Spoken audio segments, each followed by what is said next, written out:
Assalamualaikum warahmatullahi wabarakatuh. Sugeng injing bocah-bocah kelas setunggal D. Pripun kabare? Mugi-mugi bocah-bocah kelas setunggal D kahanane sehat sedanten nggih. Nah, hari ini kita akan belajar bahasa Jawa Nana Sholihah. Sudah siapkah kalian belajar? Silahkan disiapkan bukunya ya Nana Sholihah. Dan jangan lupa berdoa. Semoga hari ini kita diberikan kemudahan dan kelancaran dalam mencari ilmu yang bermanfaat. Amin. Nah, sebelum kita mulai pembelajaran hari ini, mari kita membaca basmalah bersama-sama. Bismillahirrahmanirrahim. Dan anak-anak Sholihah Ustazah harus tetap semangat ya anak Sholihah. Dimanapun kita belajar dan dengan siapapun kita belajar harus tetap semangat. Hari ini kita akan belajar tentang rasa tresno asih atau rasa kasih sayang. Tujuan pembelajaran hari ini yaitu yang pertama, siswa diharapkan dapat mengidentifikasi teks ungkapan kasih sayang. Yang kedua, siswa dapat menyampaikan ungkapan kasih sayang.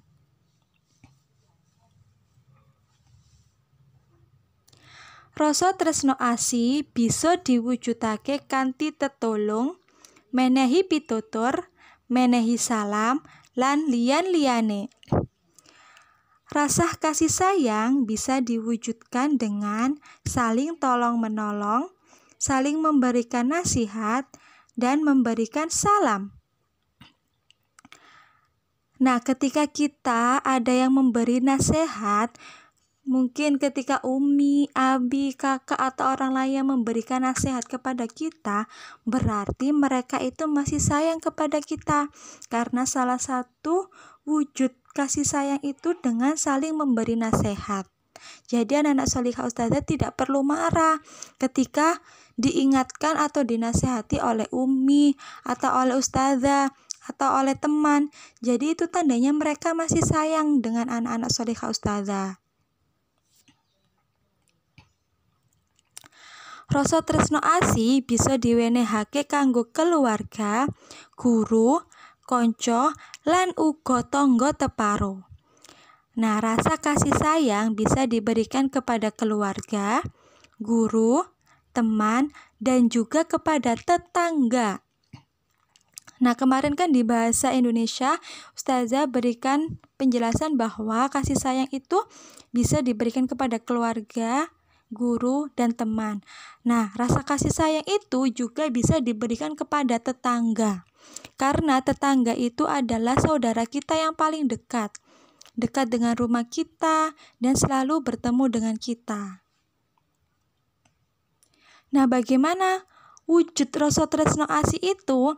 Kemarin di bahasa Indonesia atau di tematik Ustazah menjelaskan bahwa ungkapan kasih sayang itu bisa berupa perbuatan dan tulisan.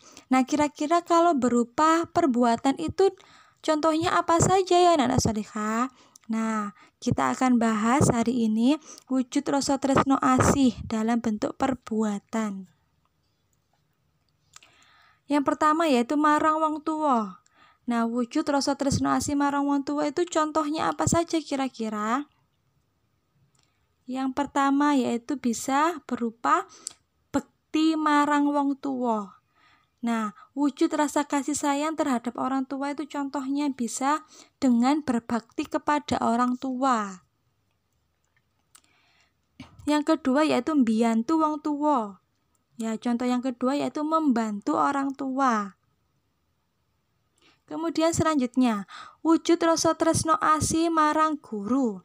Jadi wujud rasa kasih sayang kepada guru. Contohnya apa saja ya kira-kira? Yang pertama yaitu bisa dengan ngrungokake ngendikane bapak lan ibu guru. Jadi contoh yang pertama yaitu mendengarkan penjelasan bapak dan ibu guru. Yang kedua, ngajeni bapak lan ibu guru. Jadi contoh rasa tresno asih yang kedua kepada guru yaitu dengan menghormati bapak dan ibu guru. Kemudian selanjutnya wujud rasa tresno asih marang konco. Jadi wujud rasa kasih sayang terhadap teman. Kira-kira contohnya apa saja ya? Nah, yang pertama yaitu rukun karo konco. Nah, contoh yang pertama yaitu rukun dengan teman. Jadi dengan teman itu tidak boleh bertengkar, tidak boleh menghina, tidak boleh mengejek. Kemudian contoh yang kedua yaitu nyilihake dolanan marang konco. Nah, contoh rasa kasih sayang yang kedua kepada teman yaitu dengan saling meminjamkan mainan kepada teman. Selanjutnya yaitu wujud rasa tresno asih marang tonggo teparo, yaitu wujud rasa kasih sayang terhadap tetangga. Contohnya bisa berupa apa saja ya. Nah, yang pertama yaitu sopo aruh. Sopo aruh itu apa? Sopo aruh itu saling menyapa. Nah, saling menyapa ini bisa berupa menanyakan kabar atau mengucapkan ungkapan permisi ketika bertemu, dan juga bisa saling berterima kasih ketika sudah diberi sesuatu atau sudah ditolong. Kemudian bisa berupa uluk salam. Uluk salam itu apa? Saling memberikan salam.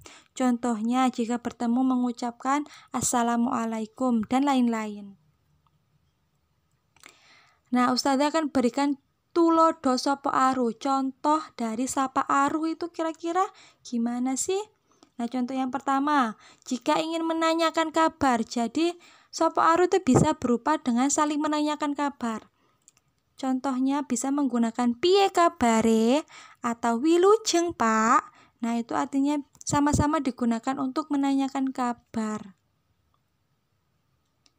Nah, sopo aru juga bisa digunakan untuk memberikan ungkapan permisi. Jadi ketika bertemu dengan orang lain, bisa tetangga, bisa teman, bisa mengucapkan ungkapan permisi. Bagaimana? Contohnya dengan mengucapkan monggo atau nyuwun sewu. Nah, ketika anak solehah Ustazah contohnya di rumah misal banyak tamu. Nah, anak solehah Ustazah ingin lewat di depan tamu-tamu itu. Bagaimana cara mengucapkannya? Supaya lebih sopan mengucapkan nyuwun sewu Pak, Bu. Seperti itu ya anak solehah. Kemudian sopo aru juga bisa berupa ungkapan terima kasih dan minta maaf. Nah, bisa mengucapkan matur nuwun atau nyuwun pangapunten. Matur nuwun atau terima kasih diucapkan ketika sudah dibantu orang lain atau setelah diberi sesuatu oleh orang lain. Sedangkan nyuwun pangapunten diucapkan ketika kita melakukan kesalahan. Nah, sekarang Ustazah berikan tulodo uluk salam. Contoh uluk salam, kira-kira apa saja ya contohnya? Nah, uluk salam bisa diberikan dengan mengucapkan salam assalamualaikum, atau bisa juga sugeng injing atau selamat pagi. Selanjutnya bisa sugeng riaden, selamat hari raya. Dan contoh selanjutnya yaitu sugeng rawuh atau selamat datang. Nah, masih banyak lagi contoh uluk salam yang lain. Lebih lengkapnya ada di buku kalian di halaman 98 sampai 99. Nanti anak-anak solehah Ustazah baca ya supaya lebih tahu contoh-contoh uluk salam itu seperti apa saja. Nah, coba kita simak cerita berikut ini ya. Bagaimana sih penerapan rasa tresno asih berupa sopo aru lan uluk salam itu dalam kehidupan sehari-hari. Nah, di sini ada cerita Pak Joko dan Pak Budi yang sedang bertemu. Coba kita dengarkan ya, anak solihah. Assalamualaikum Pak Budi. Waalaikumsalam Pak Joko. Pripun kabare Pak? Alhamdulillah sae Pak. Nyuwun sewu badhe ning masjid. Monggo Pak. Nah, coba saka cerita ing dhuwur tulodo wujud tresno asih ya iku Yang pertama, Assalamualaikum Pak Budi. Yang kedua, pripun kabare Pak? Bagaimana kabarnya Pak? Nyuwun sewu, badhe ning masjid Pak. Permisi, mau ke masjid Pak. Monggo Pak, silahkan Pak. Nah, jadi di dalam cerita tadi, wujud tresno asih yang ada yaitu berupa uluk salam dan sopo aruh ya anak solihah. Menanyakan kabar dan mengucapkan salam juga merupakan ungkapan kasih sayang. Mengapa? Karena dengan kita menanyakan kabar dan memberikan salam, itu kita sudah termasuk berempati dengan menanyakan kabar dan menyapa orang lain. Nah, sekarang coba Ustazah ingin memberikan contoh untuk cara membuat ungkapan kasih sayang. Gawe ukara rasa tresno asih atau membuat kalimat rasa kasih sayang. Nah, coba contoh yang pertama yaitu Bapak arep tindak menyang kantor. Bapak mau pergi ke kantor. Nah, kira-kira ungkapan atau ukara rasa tresno asih yang diucapkan bagaimana ya Nak Solihah? Nah, ketika Bapak mau pergi ke kantor, kalian bisa mengucapkan sugeng tindak Pak. Selamat berangkat Pak, atau selamat bekerja Pak, sugeng tindak Pak. Kemudian contoh yang kedua, mulai sekolah Siti ketemu ibu guru. Pulang sekolah Siti bertemu ibu guru. Kira-kira ukara rasa tresno asih yang diucapkan seperti apa ya Nak Solihah? Nah, Siti bisa mengucapkan Assalamualaikum Bu, atau bisa juga sugeng siang Bu. Seperti itu ya Nak Solihah. Nah, sekarang tugas kalian hari ini yaitu mengerjakan Gladen 7 halaman 99 nomor 1 sampai dengan 5.